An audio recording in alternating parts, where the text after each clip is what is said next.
नमस्कार दोस्तों, KVS academy के यूट्यूब चैनल पर आपका स्वागत है।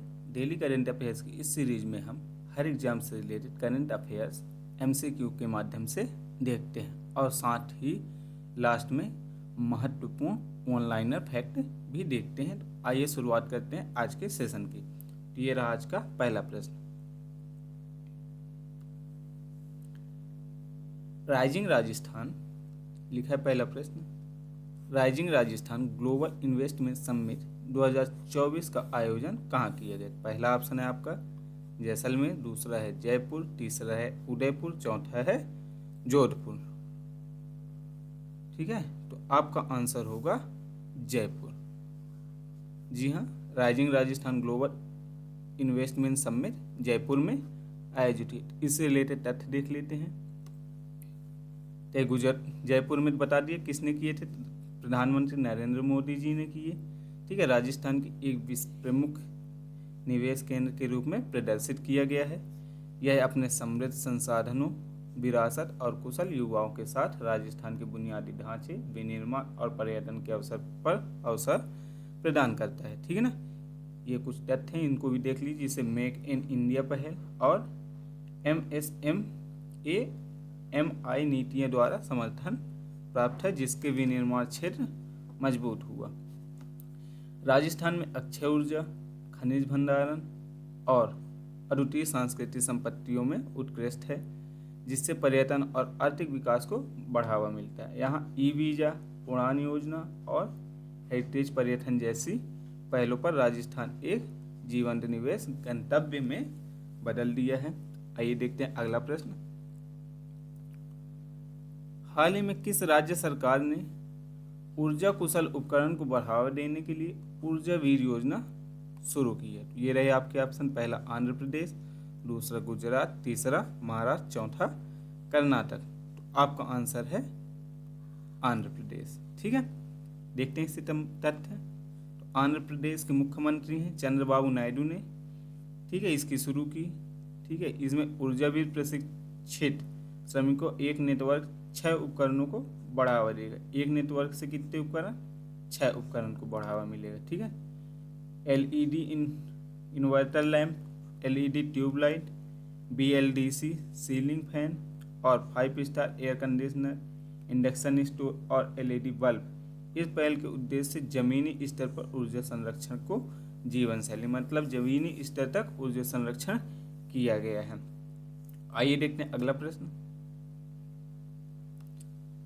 भारतीय नौसेना में शामिल INS टुलिस का निर्माण किस देश के सहयोग से किया है? किसका? टुलिस का निर्माण किस में शामिल है? ये भारतीय नौसेना में। तो पहला ऑप्शन है फ्रांस, दूसरा है रूस, तीसरा है जापान, चौथा है USA। आइए देखते हैं इसका आंसर। तो इसका आंसर होगा रूस। रूस की सहायता से इसको बनाया गया है। ठीक है, यह युद्धपोत INS टुलिस रूस की तटीय शहर कलिनिनग्राड के जलावतरण किया गया। यह युद्धपोत का निर्माण 2.5 अरब अमेरिकी डॉलर से अधिक समझौते के तहत किया गया है। ठीक है, यह रडार से बचने में सक्षम है, मिसाइल क्षमता में लैस युद्धपोत है। ठीक है, इसे रक्षा मंत्री राजनाथ सिंह, नौसेना प्रमुख एडमिरल दिनेश के त्रिपाठी और कई वरिष्ठ भारतीय अधिकारियों मौजूद थे जब इसको लिया गया। आइए देखते हैं अगला प्रश्न। जॉन महामा हाल ही में किस देश के नवनिर्वाचित राष्ट्रपति बने? पहला ऑप्शन है दक्षिण अफ्रीका, दूसरा है केन्या, तीसरा है घाना, चौथा है अर्जेंटीना। तो आपका आंसर होगा घाना। ठीक है ना, ठीक है, ये 2024 में राष्ट्रपति चुनाव जीत हासिल किए, जो 8 साल के अंतराल के बाद कार्यकाल में वापसी। 8 साल पहले अपने कार्यकाल में आ गए थे, कितने? 8। ये 8 साल बाद पुनः वापसी किए हैं। ठीक है, यह घाना गणराज्य पश्चिम अफ्रीका से में एक देश से है। ठीक है, अगला प्रश्न। भारतीय क्रिकेट नियंत्रण बोर्ड मतलब BCCI ने किसे कार्यवाहक सचिव नियुक्त किया है? पहला है रोजर बिन्नी, दूसरा अजय जडेजा, तीसरा है राजीव शुक्ला, चौथा है देवजीत सैकिया। तो आपका आंसर होगा देवजीत सैकिया को। ठीक है। अगला प्रश्न देखते हैं। भारतीय शासन प्रशिक्षण को मजबूत करने के लिए किसने अमृत ज्ञान कोष, कौन सा अमृत ज्ञान कोष पोर्टल लॉन्च किया है? पहला ऑप्शन है पीयूष गोयल, दूसरा है जयंत सिन्हा, तीसरा है अनसुईया पटेल, चौथा है डॉक्टर जितेंद्र सिंह। तो जल्दी से दीजिए अपना आंसर। तो इसका आंसर होगा डॉक्टर जितेंद्र सिंह। ठीक है, इन्होंने केंद्रीय मंत्री डॉक्टर जितेंद्र सिंह 9 दिसंबर को शासन प्रशिक्षण मजबूत करने के लिए अमृत ज्ञान कोर्स पोर्टल लॉन्च किया का 9 दिसंबर को। ठीक है, अगला प्रश्न देखते हैं। हाल ही में किस राज्य सरकार ने आईटी और जीसीसी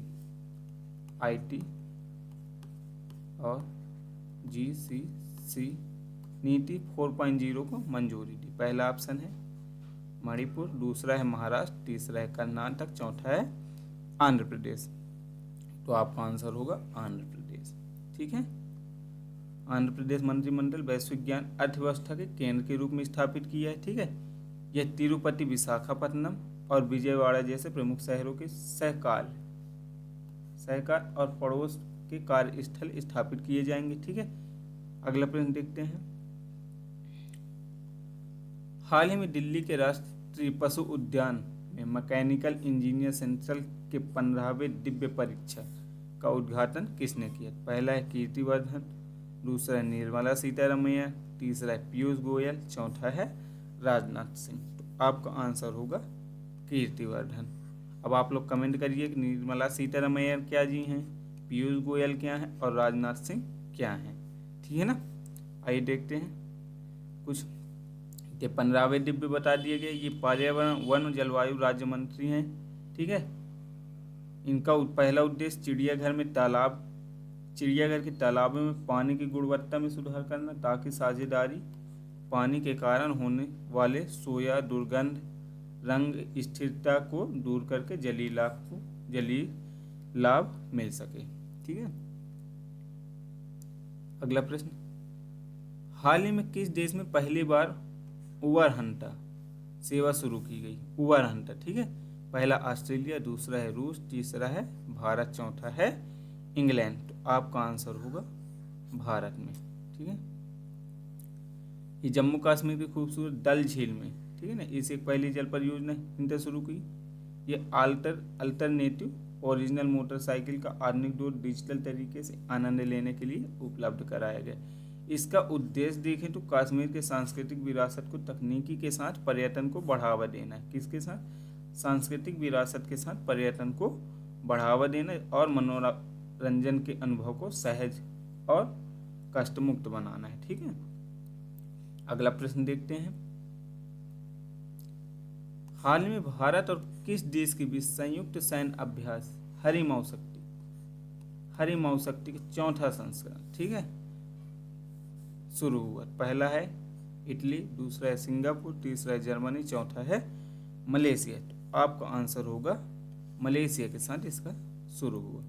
ठीक है ना, भारत और मलेशिया के बीच 78 कर्मियों इसमें भाग लेंगे। ठीक है ना, भारत से, और मलेशिया के रेजिमेंट से 143 कर्मी। ठीक है, इसका उद्देश्य क्या है? जंगल के इलाकों में आतंकवाद विरोधी अभियान चलाने के लिए दोनों पक्षों ने संयुक्त सैन्य क्षमता को बढ़ाना है। ठीक है, अगला प्रश्न। नारकोटिक ड्रग्स आयोग 68वें सत्र की अध्यक्षता के लिए किस देश को चुना गया था? ठीक है, मतलब 68 जो सत्र है नारकोटिक ड्रग्स आयोग मतलब CND, इसकी अध्यक्षता कौन सा देश करेगा? ठीक है, देखते हैं। पहला ऑप्शन चीन, दूसरा है रूस, तीसरा है भारत, चौथा है ऑस्ट्रेलिया। तो आपका आंसर होगा भारत। ठीक है, अगला प्रश्न। मुल्ला पेरियार बांध किस राज्य में स्थित है? मुल्ला पेरियार बांध, ठीक है, ये है मुल्ला पेरियार बांध। ठीक है, पहला है कर्नाटक, दूसरा है केरल, तीसरा है तमिलनाडु, चौथा है महाराष्ट्र। आपका आंसर होगा केरल। ठीक है ना, देख लेते हैं। बांध स्वीकार जल स्तर को कम करने के लिए, ठीक है ना, ये कब इसको देखिए, पेरुकुरई के नेतृत्व में British core of royal engineers द्वारा 1887 और 1895 के बीच निर्मित है। यह 155 फीट ऊंचा है और 1200 फीट लंबा है। यहाँ चूना पत्थर और सुरखी से निर्मित है। यह पश्चिमी घाट के कार्डेमम हिल्स में समुद्र तल से 881 मीटर है। ठीक है, आइए देखते हैं अगला प्रश्न। लिटिल गर्ल बर्ड, जिसे हाल ही में दिल्ली एनसीआर में देखा गया, किस क्षेत्र के मूल निवासी हैं? ठीक है, तो दक्षिण अमेरिका, यूरेशिया, अंटार्कटिका और ऑस्ट्रेलिया। तो जल्दी से आंसर बताइए, कमेंट कीजिए। तो इसका सही आंसर है यूरेशिया। ठीक है, आइए देखते हैं अगला प्रश्न। इसी को देखते हैं थोड़ा डिटेल। यूरेशिया की पश्चिमी लिटिल पहली बार एनसीआर में देखा गया। ठीक है, ये दुनिया की सबसे छोटी गल प्रजाति है। ठीक है, जिसकी लंबाई कितना होता है 25 से 30 सेंटीमीटर। पंखों का फैलाव होता है 71 से 78 सेंटीमीटर। ठीक है, तो यहाँ पे देख लेते हैं लंबाई 25 से 30 सेंटीमीटर। ठीक है ना, फैलाव देखें पंखों का,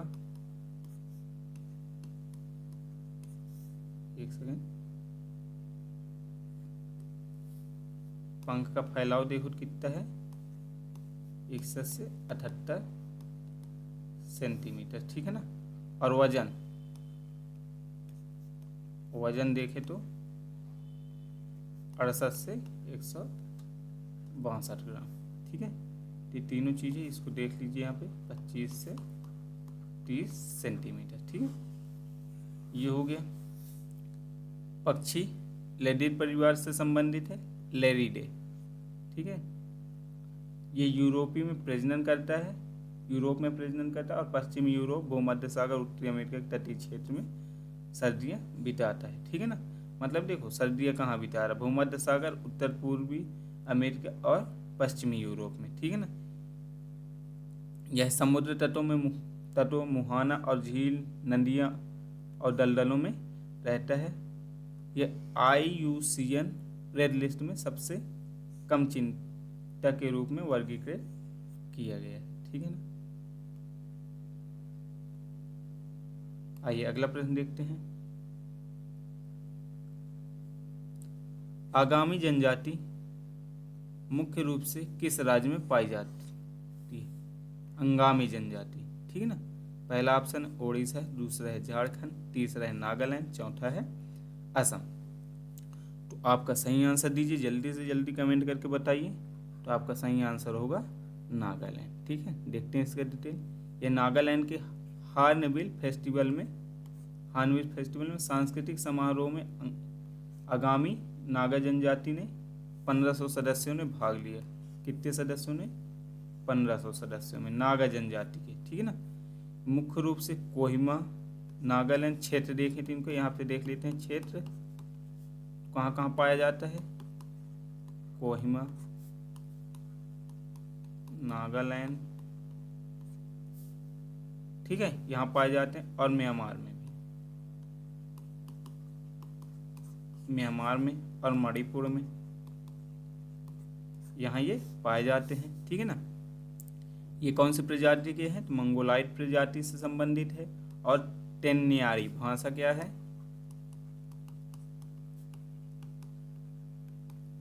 टेन्नेरी। ठीक है, भाषा है, जबकि नागामीज एक आम बोली जाने वाली भाषा है। इनका समाज कैसा है? पितृसत्तात्मक, कहता है पितृवंशी, मतलब इनकी जो पहचान होती है पिता पक्ष से होती है। एक होती है मातृसत्तात्मक, मतलब पहचान माता से संबंधित होता है। ठीक है ना, जैसे लोग माता के नाम से जाना जाता है। ठीक है, अधिकांश सदस्य ईसाई धर्म का पालन करते हैं। ठीक है ना, त्योहार क्या है? सेक्रेनी त्योहार को मानते हैं। आइए अगला प्रश्न देखते हैं। केंद्रीय गृह मंत्री अमित शाह ने हाल ही में सरदार पटेल की प्रतिमा का अनावरण कहाँ किया? सरदार पटेल मतलब पूरा नाम सरदार वल्लभ भाई पटेल। ठीक है, तो पहला है वाराणसी, दूसरा है जोधपुर, तीसरा है जयपुर, चौथा है पटना। तो आपका जल्दी से बताइए आंसर क्या होगा। तो इसका आंसर होगा जोधपुर पे, ठीक है ना। डिटेल देख लेते हैं। अमित शाह ने हाल ही में एक विशेष समारोह के दौरान जोधपुर में सरदार वल्लभ भाई पटेल की प्रतिमा का अनावरण किया। इस अवसर पर शाह ने एकीकरण में पटेल की महत्वपूर्ण भूमिका पर जोर दिया। इस कार्यक्रम में केंद्रीय मंत्री गजेंद्र सिंह शेखावत भी मौजूद थे। यहाँ से केंद्रीय मंत्री कौन निकल गया है, देखिए केंद्रीय मंत्री गजेंद्र सिंह शेखावत, ठीक है। अगला प्रश्न देखते हैं। भारतीय वायुसेना के लिए Su-30 MKI लड़ाकू विमान का निर्माण कौन सा संगठन कर रहा है, ठीक है ना। कौन सा, Su-30 MKI, ठीक है। तो Bharat dynamic limited, Hindustan aeronautics limited, Bharat electronics limited, भारतीय अंतरिक्ष अनुसंधान संगठन मतलब इसरो। तो आपका सही आंसर होगा हिंदुस्तान एरोनॉटिक्स लिमिटेड, ठीक है, हॉल जिसे बोला जाता है, ठीक है। ये 12 दिसंबर 2024 को रक्षा मंत्रालय द्वारा 12 Su-30 MKI विमानों को खरीद के लिए हिंदुस्तान एरोनॉटिक्स लिमिटेड के साथ 13,500 करोड़ के अनुबंध पर हस्ताक्षर किए। आइए देखते हैं अगला प्रश्न। किस संगठन ने भारतीय लाइट टैंक मतलब ILT विकसित किया। तो भारतीय सेना, DRDO, ठीक है, हॉल, BDL, ठीक है ना। तो आपका आंसर होगा DRDO, ठीक है ना। आइए देखते हैं इसका। इंडियन लाइट टैंक भारतीय ने अंतरिम आवश्यकताओं के आधार पर किसके, सेना के अंतरिम आवश्यकताओं के आधार पर चेन्नई स्थित DRDO प्रयोगशाला में combat vehicle research development establish द्वारा विकसित किया गया है, ठीक है ना। किसके द्वारा, combat vehicle research development association establish द्वारा विकसित किया गया। आइए अगला प्रश्न देखते हैं। भारतीय लाइट टैंक अभी जो पढ़े इसकी ऊंचाई कितनी है। तो इसकी ऊंचाई है कितना, जल्दी से बताइए। 4200 मीटर से अधिक है, ठीक है। आइए देखते हैं इसके बारे में। देखिए 4200 मीटर से विभिन्न रेंजों में सफलतापूर्वक गोले डालेंगे, ये हर रेंज में डालेंगे, ठीक है ना। आइए देखते हैं अगला प्रश्न। स्मार्ट इंडिया हैकाथॉन मतलब SIH, ठीक है, कि मुख्य रूप से नवाचार के किस क्षेत्र में पर केंद्रित है। पहला ऑप्शन है स्वास्थ्य देखभाल नवाचार, प्रौद्योगिकी और समस्या समाधान, कृषि विकास, खेल प्रबंधन। तो आपका सही आंसर होगा प्रौद्योगिकी और समस्या समाधान, ठीक है ना। 2024 में संपन्न हुआ, जिसमें भारत भर में कई टीमें विभिन्न श्रेणियों में विजेता बनकर उभरी थी, ठीक है। आइए अगला प्रश्न देखते हैं। भारतमाला परियोजना का प्राथमिक उद्देश्य क्या है। कौन सी योजना, भारतमाला, ये एग्जाम में पूछा जा सकता है, ठीक है ना। तो इसको IMP समझिए, भारतमाला।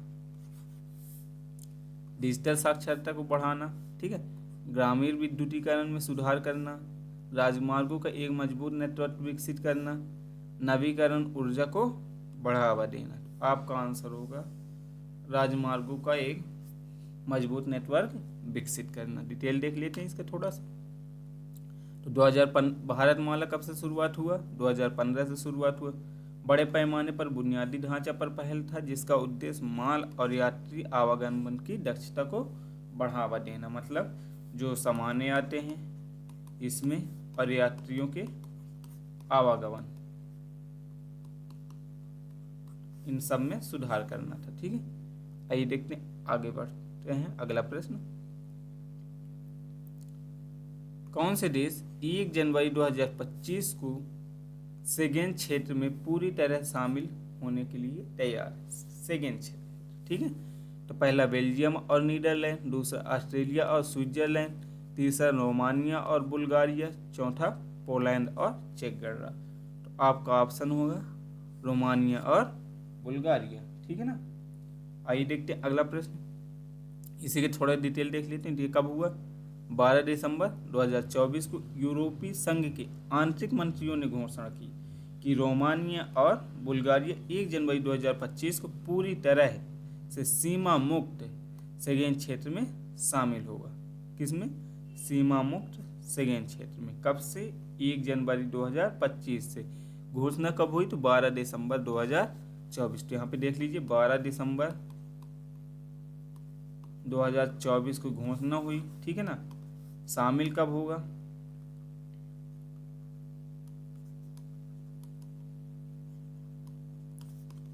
1 जनवरी 2025 को। ठीक है ना।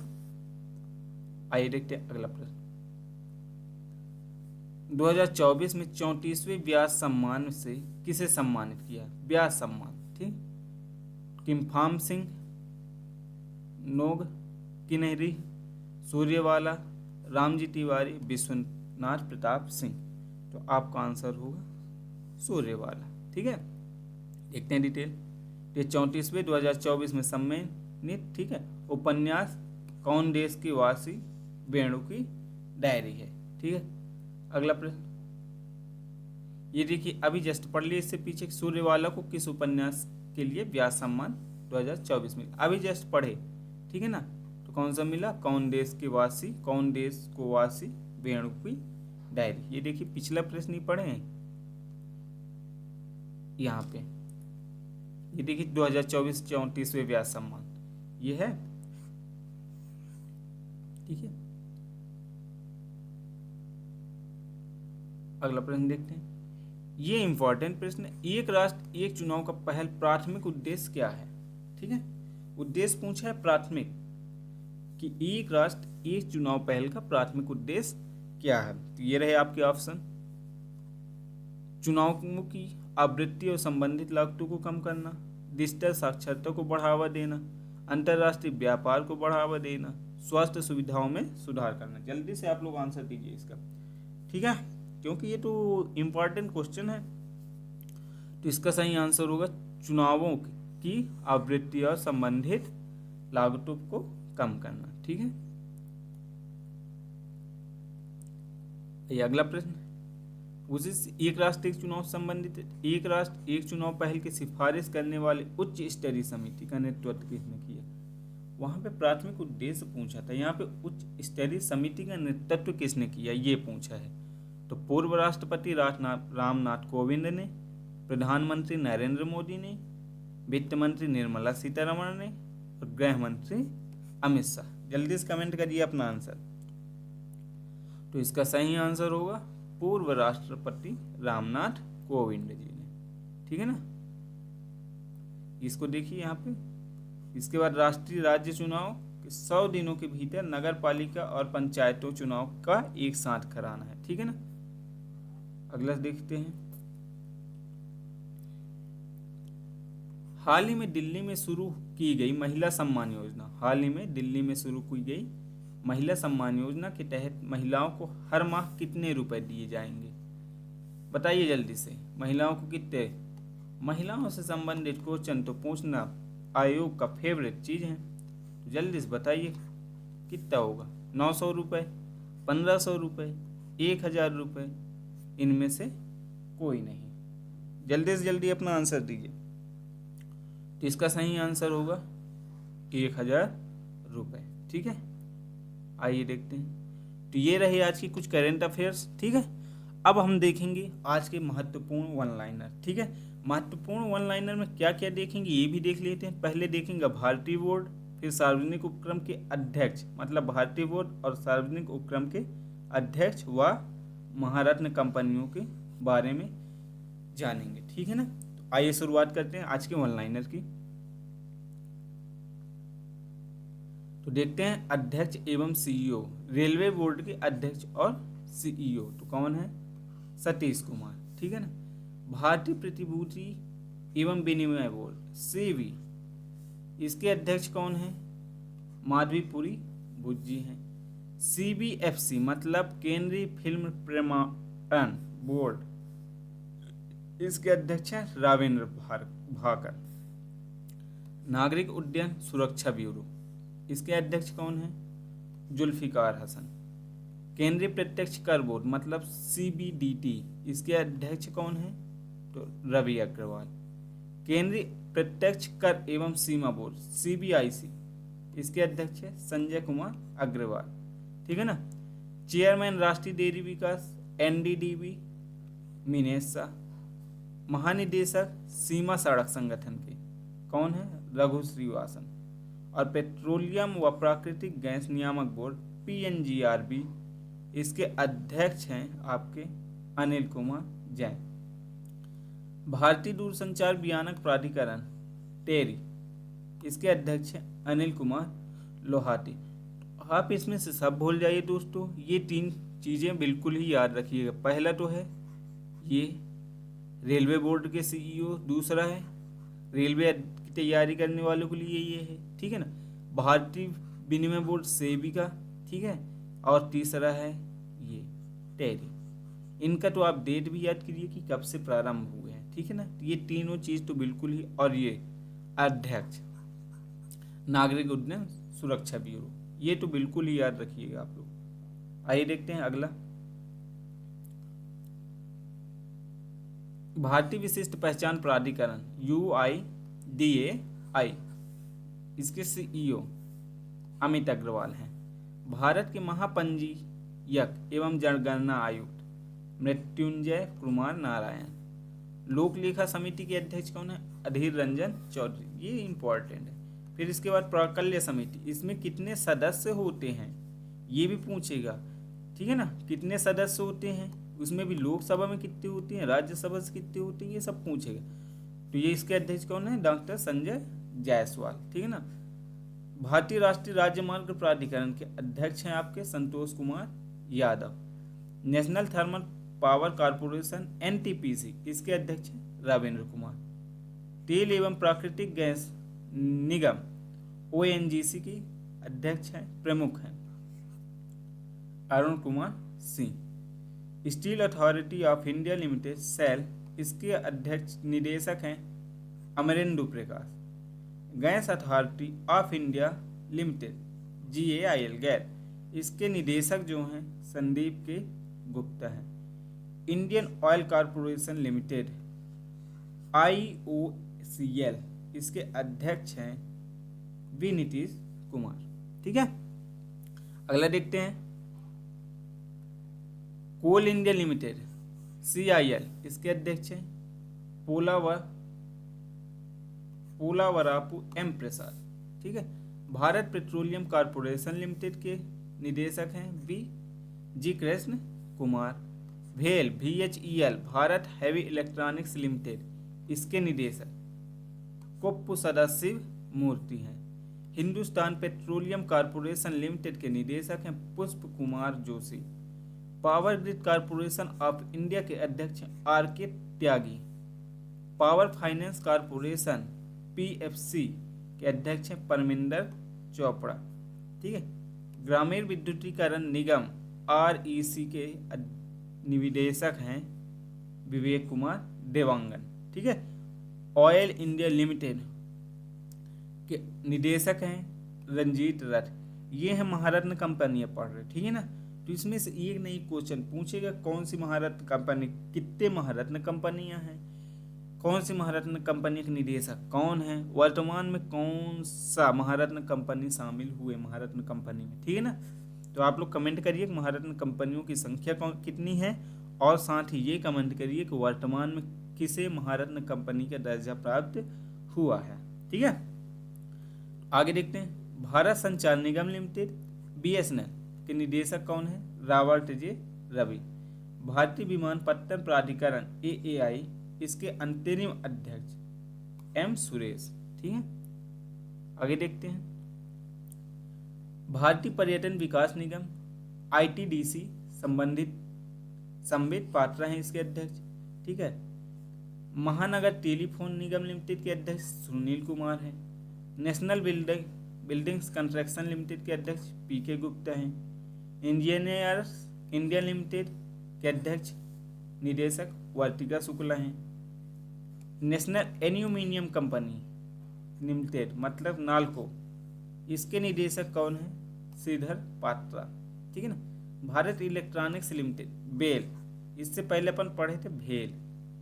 ठीक है, तो इसके निदेशक हैं मनोज जैन। हिंदुस्तान एरोनॉटिक्स लिमिटेड मतलब हाल, इसके अध्यक्ष हैं CV Ananth Krishnan. National mineral development corporation, इसके निदेशक हैं सुमित देव। राष्ट्रीय इस्पात निगम लिमिटेड RINL, इसके निदेशक हैं AK Saxena. Shipping corporation of India, इसके निदेशक हैं हरप्रीत कौर जोशी। और Neyveli lignite corporation limited NLC, इसके निदेशक हैं आपके राकेश कुमार। तो दोस्तों ये रहे आज के हमारा सेशन। आपको कैसा लगा कमेंट करके ज़रूर बताएं, और यदि अच्छा लगा हो तो लाइक शेयर सब्सक्राइब जरूर करें। और ज़रूरी बात, हमारे इस सेशन से संबंधित आपको PDF प्राप्त करना है तो आप हमारे KVS एकेडमी के टेलीग्राम चैनल से ज़रूर जुड़ें, जिसकी लिंक आपको नीचे डिस्क्रिप्शन पे दी हुई है। बहुत बहुत